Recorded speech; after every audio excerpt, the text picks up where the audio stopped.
Okay, day 3. Got to do as much as we can. I won't be around this weekend, but Dad will be out here working on it. So we've decided against doing any sort of fiberglass or anything. So cut out this side of your rocker as solid as can be on the other side. No issues there. And so we'll order the rocker pieces and we'll put the metal back in here. Don't want any, like I said, any fiberglass. Then, I mean, they had a ton in it. You can see right there. But, and then the floor pans, of course, we'll cut them out and we'll attach them the way they're supposed to be. Pull that lip back and put them down in there. We won't do a whole floor pan because the back's fine. There's nothing got to be done in the back. Just the 2 fronts pretty much, you know, had some of the issues. See, this brace is good. I mean, it may look bad in the picture, but there ain't nothing wrong here. Cut this side out. Those back braces, we'll cut them out. But see, all that's solid. That light, I didn't think about that. It's kind of bright. All of that's solid back in there. It's just all surface rust. There's a fiberglass frog or something they put in there. Golly. But all that, we'll cut these ears off because we'll put a different cross member on back here. One that we can take off, and then that way you can add headers because, you know, this will be all in the way of your headers. Yeah, it gets all in the way. And then, see, it's all solid here. And then, like I said yesterday, we'll get that piece to run across here for the shocks to go on. We'll be able to do a lot more when we get it down and we take the leaf springs and the rear end out and all that. Because see, this piece had some, quarters are fine, but this piece had some rot on it. And this one didn't. It was okay. So we'll replace that piece.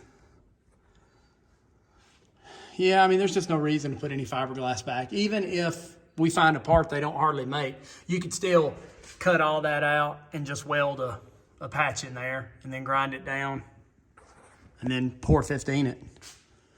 I called a local place to see if they would be willing to do that dustless blasting, but they never called me back. So I don't know, may find somebody else. We've got a pretty high pressure washer that would do pretty good, but it'd really be nice if it was blasted under here.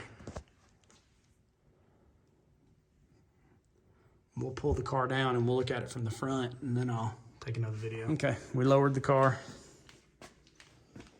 Yeah, so we'll cut right there, get those floor pans. Like I said, it don't need a whole floor pan. I mean, all that back there's fine.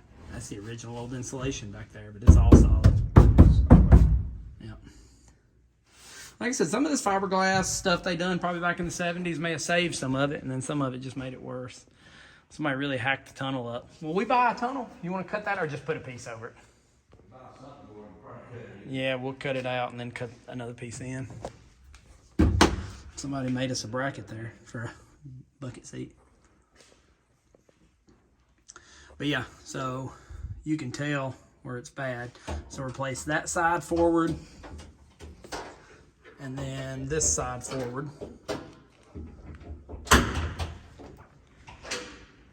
And then we'll pull the glass out, fix this.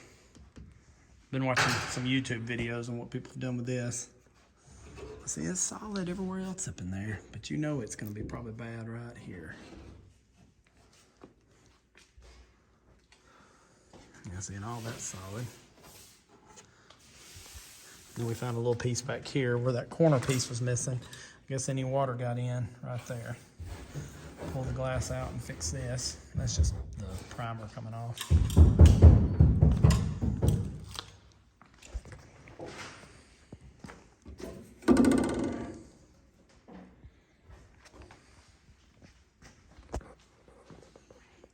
Man, trunk looks great. Yeah,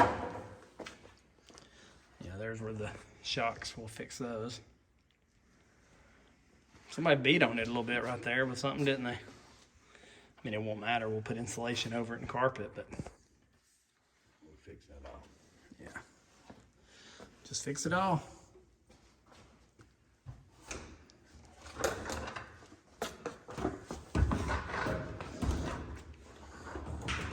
It's funny, the first day you get it and it's like, wow, can't believe we got this car. Then the second day, you start looking around, you're like, okay, well, it needs a little more work.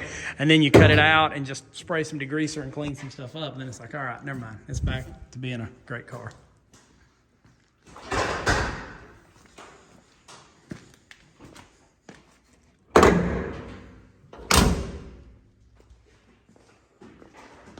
I don't know if we'll try to find the holes in it or not. I guess it depends on how far we go, because I like chrome, and I think Daddy does too.